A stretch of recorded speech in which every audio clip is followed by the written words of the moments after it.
ये जो अंदर जो नोज से जो एक कैविटी बनती है, this is nasal cavity, NASAL, nasal cavity बोलते हैं इसको, ठीक है।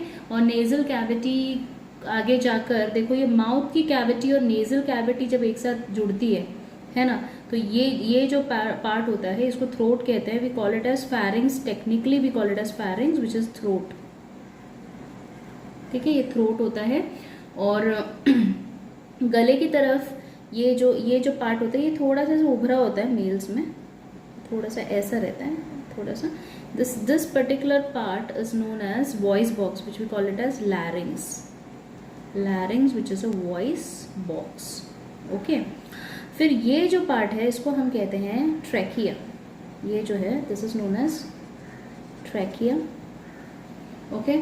और ये ट्रैकिया आगे जाके सब डिवाइड होता है दो में, और दिस ये जो पार्ट है जो डिवाइड हो रहा है, this pipe is known as bronchi,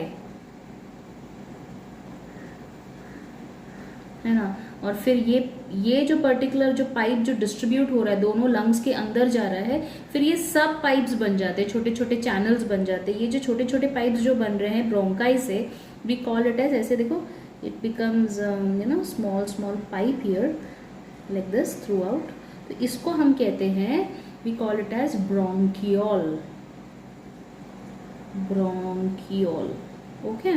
इसके अंदर सैक लाइक स्ट्रक्चर है, this is a sac like structure, and this sac like structure we call it as alveoli, okay। इसको हम क्या कहेंगे, alveoli।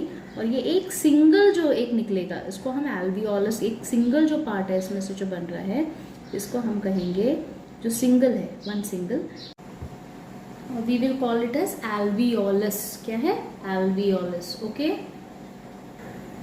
अभी ये स्ट्रक्चर देखो यहाँ पे जो एल्वियोलस है, this is known as alveolus. Alveolus समझते हो ना, अब जो लंग्स के अंदर का एक सिंगल सैक को हम लोग एल्वियोलस कहते हैं। तो ये जो एल्वियोलस है, सिंगल सैक, ये लंग्स के अंदर होता है। तो कभी भी कैसा होता है, इसके अंदर देखो ऑक्सीजन जो हम ब्रीथ करते हैं ये इसके अंदर चला जाता है, और जो गंदा कार्बन डाइऑक्साइड खून से ये एल्वियोलस बाहर खींच के निकालता है और उसको बाहर फेंक देता है, तो CO2 बाहर चला जाता है। ये मेन काम है एल्वियोलस का। ऑक्सीजन जो ब्रीथ करते हैं इट गोज इनसाइड, और ये ऑक्सीजन क्या करता है, बाहर वो लोग फेंकते हैं, कहाँ, ब्लड के अंदर। और इस ब्लड के अंदर का जो कार्बन डाइऑक्साइड है उसको एक मिनट, ये थोड़ा, ये कार्बन डाइऑक्साइड क्या होता है, अंदर जाता है, और ऑक्सीजन जो होता है ना, ये ऑक्सीजन ये बाहर निकलता है। ये मैं तुम लोगों को समझाने के लिए उल्टा बना देती हूँ तो कंफ्यूजन नहीं रहेगा।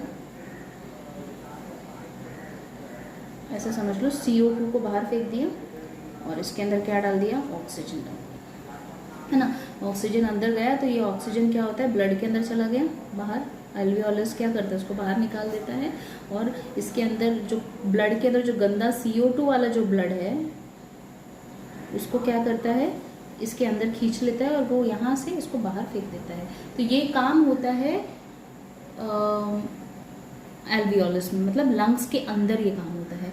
ये जो ब्लड है, इस ब्लड को हम क्या कहेंगे, ऑक्सीजन रिच ब्लड जो है, we call it as oxygenated blood, we call it as oxygenated blood. Right it from this is oxygenated blood, and this is deoxygenated because it has carbon dioxide, it has no oxygen, deoxygenated blood. This is oxygenated because it has O2, and this is deoxygenated which doesn't have oxygen, it has this carbon dioxide in it. तो अब यहाँ पे system कैसे होता है, देखो ये चीज़ें कैसे चलती है। अभी यहाँ पे ये हार्ट है, दिस इज द हार्ट। तो पहले ऐसा होता है, जो भी ऑक्सीजनेटेड ब्लड है वो यहाँ से निकल के कहाँ जाता है, लंग्स से हार्ट में जाता है, ठीक है। सो ऑक्सीजनेटेड ब्लड यहाँ से निकलता है, हार्ट के अंदर जाता है, राइट। हार्ट से पंप होके वो ब्लड कहाँ जाएगा, हार्ट के अंदर से पंप, हार्ट के अंदर से वो कहाँ जा रहा है, टू द ऑर्गन, सारे ऑर्गन पार्ट्स में चला जाएगा अपने अंदर, राइट।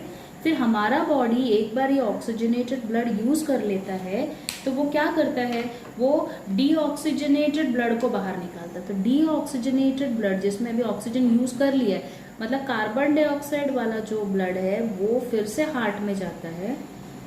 हार्ट से होकर वो ब्लड कहाँ जाता है, घूम के लंग्स के अंदर जाता है। इस तरीके से ये प्रोसेस होता है। और ये जो कार्बन डाइऑक्साइड को खींच के निकाल लेता है ये, फिर ब्लड आगे जाता है, ऑक्सीजन डाल देता है इसमें, ऑक्सीजनेटेड हो गया, अच्छा हो गया ब्लड, फिर ये हार्ट में जाता है, फिर अपने बॉडी के ऑर्गेन्स में जाता है।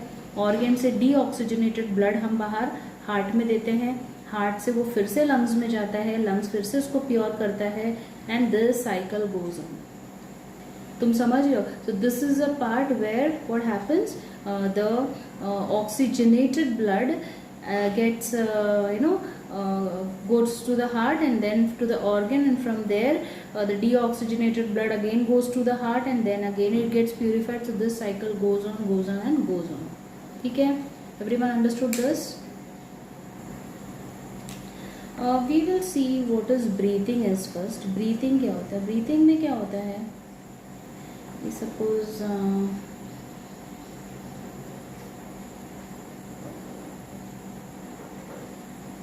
ओके, ब्रीथिंग क्या होता है? ब्रीथिंग में breathe in and breathe out, ये प्रोसेस होता है। Breathe in and breathe out. Now what do we breathe in? Breathe in what? Oxygen, right? And what do we breathe out? Breathe out carbon dioxide. So we breathe in oxygen and we breathe out carbon dioxide. Okay, this particular process is known as breathing. Am I clear with this? So there is a little difference between breathing and respiration. Respiration और breathing में थोड़ा फर्क है. तो क्या फर्क है? I'll understand. I'll just explain it to you. So breathing means just breathing, that is taking in oxygen and giving out carbon dioxide. This particular phenomena or this process is known as breathing. But when we call it as respiration, so respiration में definitely breathing का help लगता है, but respiration is altogether something more vast than what we call as breathing is. So we will explain you now what is respiration is all about. Okay, children? When I'm talking about respiration, that means it's simple that respiration का मतलब ये होता है release energy. Energy release करना. Releasing what? Releasing energy. Okay, तो releasing energy. अब ये energy release करने के लिए हमको कुछ चीज़ें चाहिए. यहाँ पे पहला हम लोग को चाहिए ग्लूकोज. ये ग्लूकोज हम लोग को कहाँ से मिलता है? ग्लूकोज रेस्पिरेशन में हम लोग को डाइजेस्टिव सिस्टम से मिलता है. जो हम खाना खाते हैं, whatever food we eat, this is from digestive system. हम जो खाना खाते हैं ये हमारे स्टमक में जाता है. स्टमक में जाके वहाँ वो न्यूट्रिएंट्स स्मॉलर पार्ट्स में डिवाइड हो जाता है. उसके अंदर जो इम्पॉर्टेंट न्यूट्रिएंट्स को ब्लड खींच के निकालता है. तो digestive part is very important part in respiration. वहाँ जो खाना है उसको ब्लड खींच के निकालता है. उसमें से क्या निकलता है? जो हम न्यूट्रिएंट्स जो भी फूड खाते हैं उसमें से we get glucose. So glucose is very important part when we talk about respiration. Glucose के बिना नहीं होगा रेस्पिरेशन. सो ग्लूकोज चाहिए. ग्लूकोज के साथ एक और चीज़ वहाँ ऐड होता है, वो है, मैंने जैसे आप लोग को समझाया कि ब्रीथिंग बहुत बड़ा एक रोल भी प्ले करता है रेस्पिरेशन में. हम ब्रीथ इन करते हैं ऑक्सीजन. तो ये ऑक्सीजन जो है ये हमको ज़रूरी है. ये अपने को कहाँ से मिलता है? We get oxygen from where? Respiratory और द ब्रीथिंग सिस्टम और from the respiratory system. Okay, and then जब ये दोनों एक साथ मिल जाते हैं तब हम लोग कुछ चीज़ें बॉडी में से बनती हैं.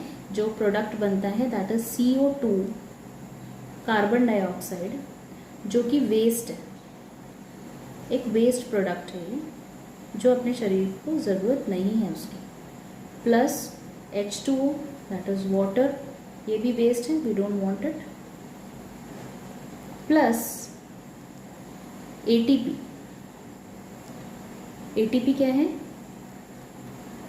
It's very useful. This is energy, जो अपने को पूरे दिन काम करने के लिए हेल्प करता है. एनर्जी जो बनता है इस तरीके से बनता है. ये जो पर्टिकुलर रिएक्शन को हम रेस्पिरेशन का रिएक्शन कहेंगे।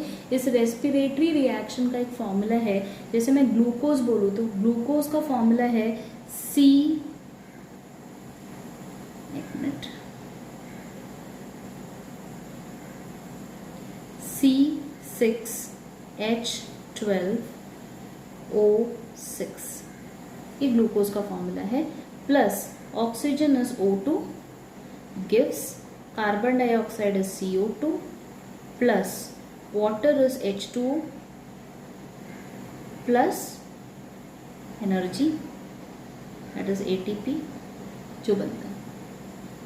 ये जो रिएक्शन है, इस रिएक्शन को हम बैलेंस करना चाहते हैं। बैलेंस करना चाहते हैं मतलब it has to be balanced at left hand side as well as right hand side. तो ये बैलेंसिंग कैसे होता है मैं तुम लोग को सिखाती हूँ। यहाँ पे कार्बन यहाँ पे कितना है 6 है, और आप यहाँ देखोगे तो कार्बन कितना है, सिर्फ 1 है, देयर इज ओनली 1 कार्बन। तो यहाँ पे हम लोग को इसको बनाना पड़ेगा 6 कार्बन। तो 6 कार्बन बनाने के लिए मैं क्या करूँगी, यहाँ पे लिख दूंगी 6, अंडरस्टैंडिंग। एक काम करती हूँ, better than this I'll write it again. C6H12O6 plus O2 gives CO2 plus H2O plus ATP। अब देख लेते हैं यहाँ पे रिएक्शंस कैसे होता है। मैंने जैसे आप लोग को सिखाया 6 कार्बन, यहाँ पे एक ही कार्बन है तो यहाँ पे मैंने 6 कर दिया, ठीक है। अब H यहाँ पे 12 है, यहाँ पे A2 है, H इज ओनली 2, तो मुझे यहाँ 12 है तो यहाँ पे भी 12 चाहिए, तो make it 6 here, so that 6 2s are 12 हो गया, यहाँ पे भी 12, तो C बैलेंस हो गया, H बैलेंस हो गया। Now will come to O। O यहाँ पे कितना है, यहाँ पे 6 है, प्लस यहाँ 2 है, 6 + 2 यहाँ पे कितना हो गया, 8 हो गया, राइट, 8 हो गया। अब यहाँ देखते हैं ऑक्सीजन यहाँ पे कितना है, 6 2s are 12, यहाँ पे 12 हो गया ऑक्सीजन, ये भी हम मल्टीप्लाई करेंगे, 6 2s are 12 हो गया, यहाँ पे 12 12 प्लस यहाँ पे 6 ऑक्सीजन है, यहाँ 1 है ना तो कुछ नहीं है, 6 1s are 6, तो यहाँ पे ऑक्सीजन 6 है। What is 12 + 6? 12 + 6 will give me 18, 12 + 6 will give me 18, right. तो यहाँ पे 18 है और यहाँ पे 8 है, तो अपने को ऑक्सीजन यहाँ पे बैलेंस करना है। तो मैं क्या करूँगी, सिंपल, आई राइट हियर 6।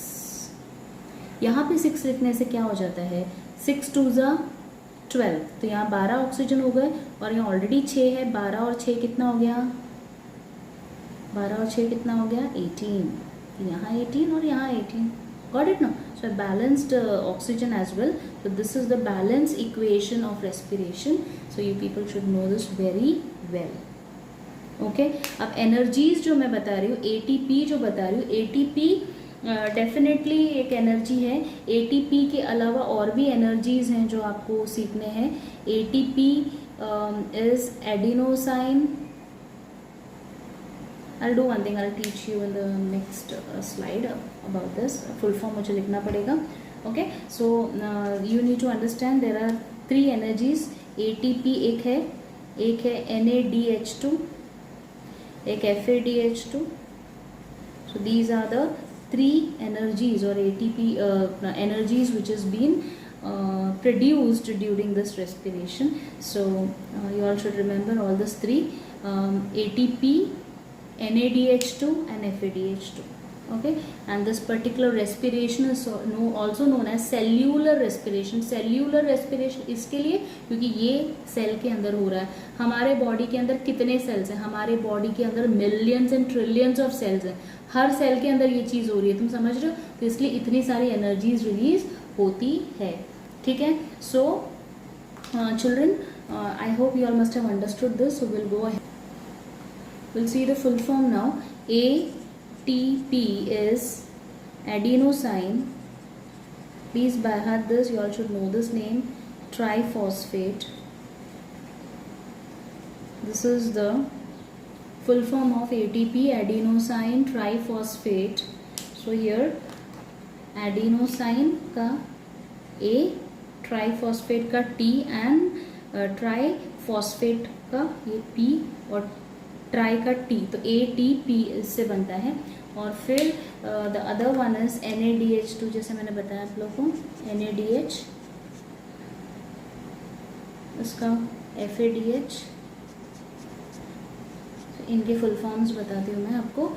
ये NaDH का फुल फॉर्म है नाइकोटिन एमाइड, नाइकोटिन एमाइड, ओके, इतना याद रहेगा।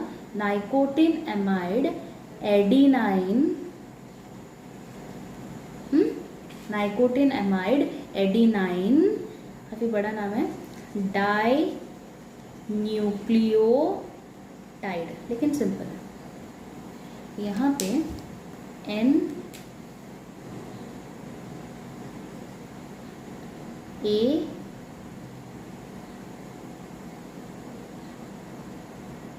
D,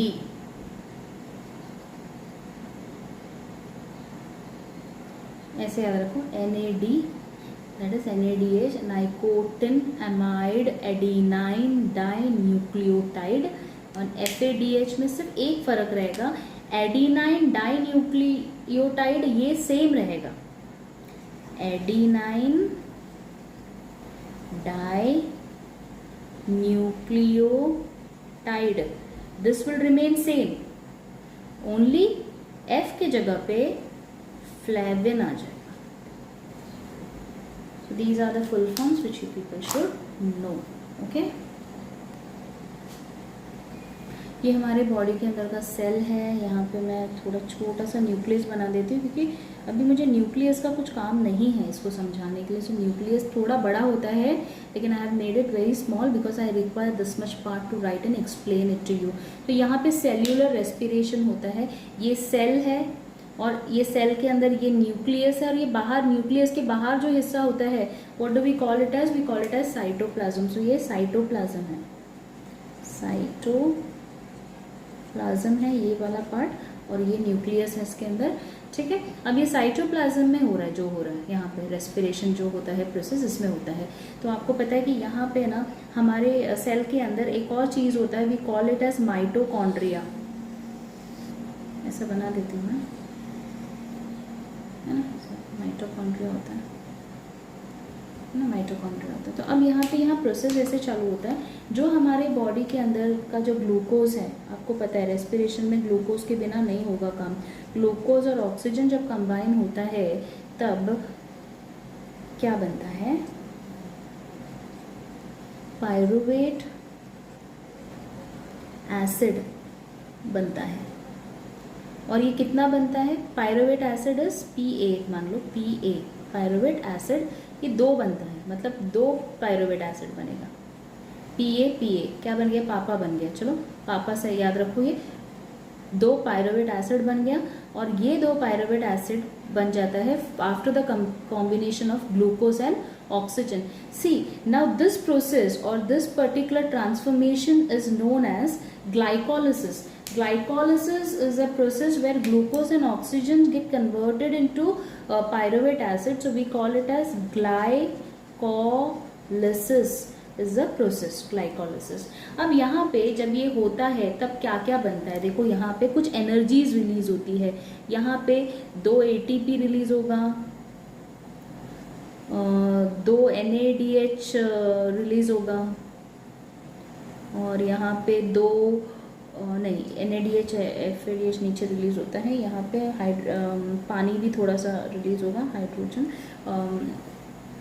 H2O that is water, है ना। तो यहाँ पे क्या क्या चीज़ें हुई, ग्लूकोज प्लस ऑक्सीजन जब कंबाइन हुआ, द ग्लाइकोलिसिस प्रोसेस हुआ, देन 2 PA पापा पायरुवेट एसिड बना, और इसमें ATPs जनरेट हुए, 2 NADH जनरेट हुआ, थोड़ा वाटर जनरेट हुआ, water any which ways is not required, तो वो बाहर फेंक देते हैं हम लोग। आगे यहाँ प्रोसेस बढ़ेगा, 2 पायरुवेट एसिड जाके आगे क्या बनाता है acetyl coenzyme A, acetyl coenzyme A, लेकिन ये कोएंजाइम ए कहाँ बनाता है? माइटोकॉन्ड्रिया के अंदर बनता है। नेक्स्ट, ठीक है, तो पायरुवेट एसिड जब अंदर रिएक्ट करता है और तो ये क्या बनाता है? Acetyl coenzyme. अब पायरुवेट एसिड कितना है? 2 है, तो ये 2 बनेगा। एसिटिल कोएंजाइम भी यहाँ पे 2 ही बनेगा। ओके, और ये एसिटिल कोएंजाइम से आगे क्या प्रोसेस होता है? आगे यहाँ पे है ना, यहाँ पे बनता है, ये साइकिल होता है, इसको क्रेब्स साइकिल कहते हैं। इसको बहुत सारे नाम है, इसको हम क्रेब्स साइकिल कहते हैं, है ना, इसको हम और भी कुछ नाम से जानते हैं। क्रेब्स साइकिल के अलावा we can also call it as citric acid cycle, है ना, सिट्रिक एसिड साइकिल भी कह सकते हैं हम इसको। ओके, या फिर tricarboxylic acid cycle भी कह सकते हैं। तो Krebs cycle it's easy now here, so मैं आपको ये बताऊंगी कि इसको क्या क्या नाम से बोलते हैं, वो मैं अलग स्लाइड में लिख कर देती हूँ आपको। तो ये क्रेब्स साइकिल में क्या होता है, यहाँ पे कुछ एनर्जीज यहाँ पे फिर से रिलीज होती हैं। अब कितनी एनर्जीज रिलीज होती हैं देखते हैं। ये बना 2 ATP, फिर से एनर्जी बना, यहाँ पे 6 NADH बना, और यहाँ बना 2 FADH2, ठीक है। फिर यहाँ पे क्या होता है? ETS, ETC, ETS, ETC. What is ETS and ETC? ETS and ETC is electron. This is electron transfer. S is system, या फिर C से हम चेन, जो चाहिए बोल सकते हो आप। Okay, so this is what is been formed here. And ETS और ETC का काम क्या है ये मैं बताती हूँ। अब देखो यहाँ पे जब ये पर्टिकुलर रेस्पिरेशन हो रहा है, इसको हम एरोबिक रेस्पिरेशन कहते हैं। इसमें high amount of energy release होता है, तो तकरीबन 38 ATPs जो होते हैं यहाँ रिलीज होते हैं। तो यहाँ पे आप देखो कितने ATPs रिलीज हुए हैं। आप बोलोगे 38 तो रिलीज ही नहीं हुआ है, यहाँ 2 ATP है और यहाँ 2 ATP है, 4 ही है। लेकिन यहाँ पे कन्वर्जन होता है ETS और ETC में। कन्वर्जन कैसे होता है मैं बताती हूँ। जैसे हम ग्राम किलोग्राम, है ना, मीटर सेंटीमीटर, वैसे ही एक कैलकुलेशन है। कैलकुलेशन ये है 1 NADH gives 3 ATPs and 1 FADH gives 2 ATPs। तो आप फिर अब कैलकुलेट करो, 2 ATP तो ऑलरेडी यहाँ है, 2 प्लस और ATP कितना इधर 2 प्लस 2 NADH है, 2 NADH है, मतलब एक NADH 3 ATP है, तो 2 कितना रहेगा 6 ATP हो गया बराबर। प्लस और क्या है, इधर भी 6 NADH है, तो एक NADH 3 देता है, तो 6 कितना देगा 18 देगा। प्लस FADH कहाँ है, यहाँ पे 2 FADH, एक FADH 2 ATPs देता है, तो 2 FADH कितना देगा 2 2 ज़ा 4। देखते हैं कितना हो गया, इतने एनर्जी अपना बन गया इसमें। तो 2 + 2 4, 4 + 6 10, 10 + 18 is 28 and 28 + 4 is 32 ATPs। हाँ सॉरी 38 नहीं 32 ATPs जनरेट होता है, right, 32 ATPs, I'm so sorry for that, 32 ATPs यहाँ पे बनते हैं। तो ये पर्टिकुलर जो आपने ये देखा, ये सेल के अंदर हो रहा है ये पूरा system. So this is cellular respiration which happens is the process. Okay, so will go ahead. ये डायग्राम तुम्हारे बुक में है, ये मैंने अभी अभी आप लोग को ये सिखाया है कि माइटोकॉन्ड्रिया के अंदर, ये माइटोकॉन्ड्रिया है, ये डायग्राम बहुत इंपॉर्टेंट है। So you all should learn how to draw this diagram, so this very important. मैं जनरली ऐसे बना दिया है मैंने। तो यहाँ पे आप लोग को याद है PA पापा, पायरुवेट, पायरुवेट जब बनता है तो ये पायरुवेट अंदर आके, ये पायरुवेट एसिड अंदर आके ये यहाँ पे क्या बनता है, एसिटिल कोएंजाइम A बनता है, ये आप लोग को पता है ना। और यहाँ पे बाहर एक फैटी एसिड भी बनता है, ये मैं आप लोग को सिखाऊंगी अभी। ये फैटी एसिड से भी ये बनता है, एसिटिल कोएंजाइम बनेगा। आप समझ रहे हो। और ये एसिटिल कोएंजाइम से फिर मैंने बताया कि ये क्रेब्स साइकिल बोलो या सिट्रिक एसिड साइकिल बोलो, जो भी है, सिट्रिक एसिड साइकिल लिखा है आपके टेक्स्ट बुक में, तो आपको दो नाम सीखने मिल गया। You can either call it as Krebs cycle और सिट्रिक एसिड साइकिल। और ये सिट्रिक एसिड साइकिल से तब आपने देखा कि NADH बनता है, फिर इधर भी NADH बनता है। NADH के साथ कार्बन डाइऑक्साइड भी बनता है जो हम फेंक देते हैं बॉडी से बाहर, दैट्स अ वेस्ट। और FADH ये भी एक एनर्जी बनता है, फिर से NADH बनता है, ये आप देख सकते हो आपके टेक्स्ट बुक में, है ना, प्लस कार्बन डाइऑक्साइड। तो ये सारी चीज़ें, तो यहाँ पे इसको माइटोकॉन्ड्रिया कहेंगे। ये जो है इसको आउटर मेम्ब्रेन कहेंगे। This is the outer membrane of mitochondria.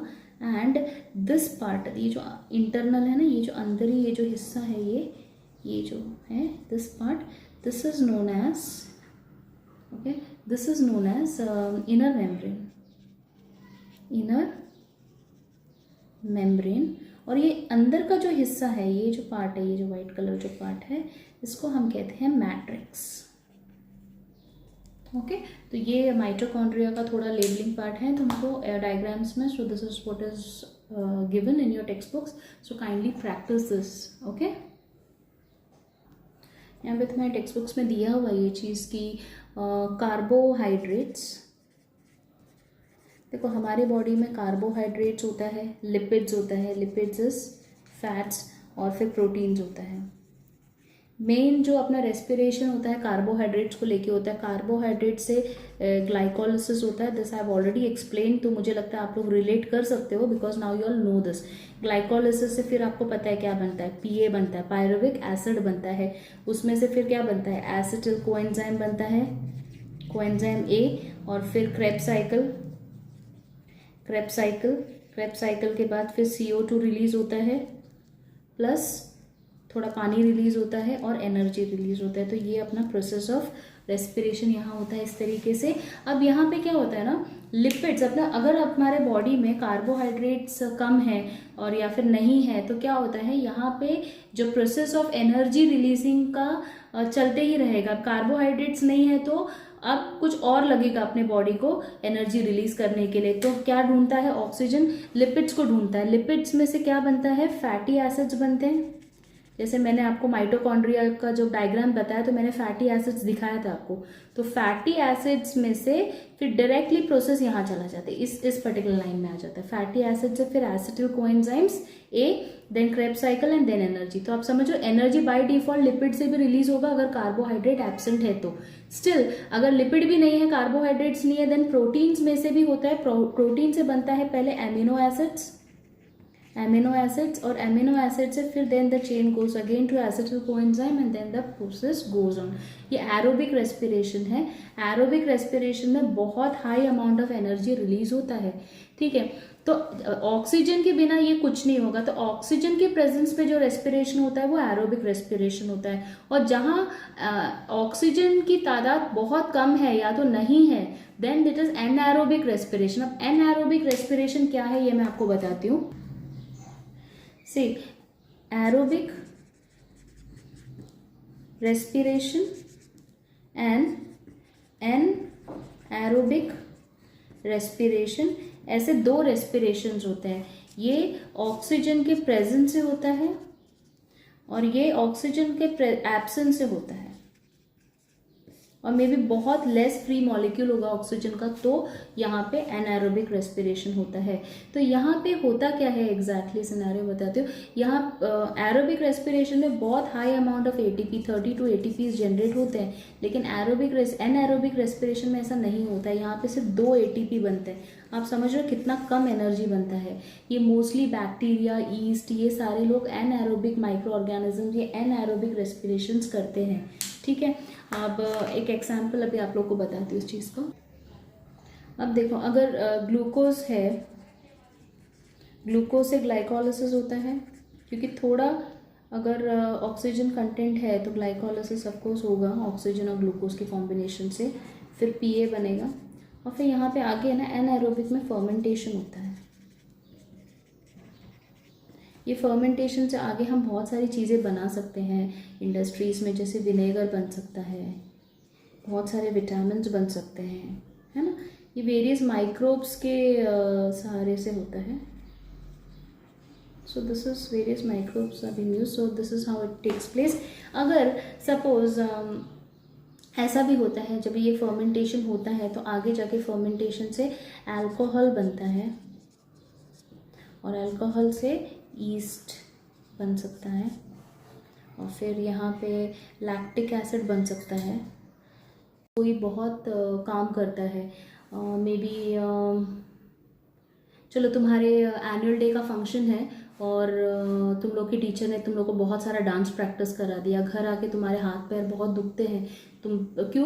क्योंकि तुम्हारी बॉडी वहाँ पे क्या हो रहा है, ऑक्सीजन कम होता है जब हम ज़्यादा यूज़ करते हैं दैट बॉडी पार्ट, तो ऑक्सीजन कम होने की वजह से वहाँ पे रेस्पिरेशन तो हो ही रहा है, ऑक्सीजन कम है तो भी, तो कम ऑक्सीजन होने की वजह से वहाँ जो रेस्पिरेशन होता है वहाँ पे एक लैक्टिक एसिड नाम का एक एसिड वहाँ रिलीज होता है जो थोड़ा क्रिस्टलाइन फॉर्म का होता है, जिसकी वजह से आपको बहुत दर्द होता है। और फिर आप थोड़ी देर के लिए डांस बंद कर दो या फिर स्टॉप करो तो क्या होता है, वो धीरे धीरे वो लैक्टिक एसिड निकल जाता है, राइट, और फिर आपका दर्द चला जाता है। तो ये पर्टिकुलर जो रेस्पिरेशन आपको हुआ है in the absence of oxygen और may be in the very less molecule of oxygen के साथ, so this particular part is anaerobic respiration. उस पर्टिकुलर पैरों में या हाथों में जो रेस्पिरेशन हुआ है that is anaerobic respiration, that's why you have that pain. Okay, तो यहाँ पे लैक्टिक एसिड से मसल सेल्स बनते हैं, मसल सेल्स या फिर आर्थ्रोसाइट्स, ऐसे कहा आपके टेक्स्ट बुक में है ये एग्जाम्पल्स। तो ये जस्ट आपको समझाने के लिए कि what is anaerobic respiration is.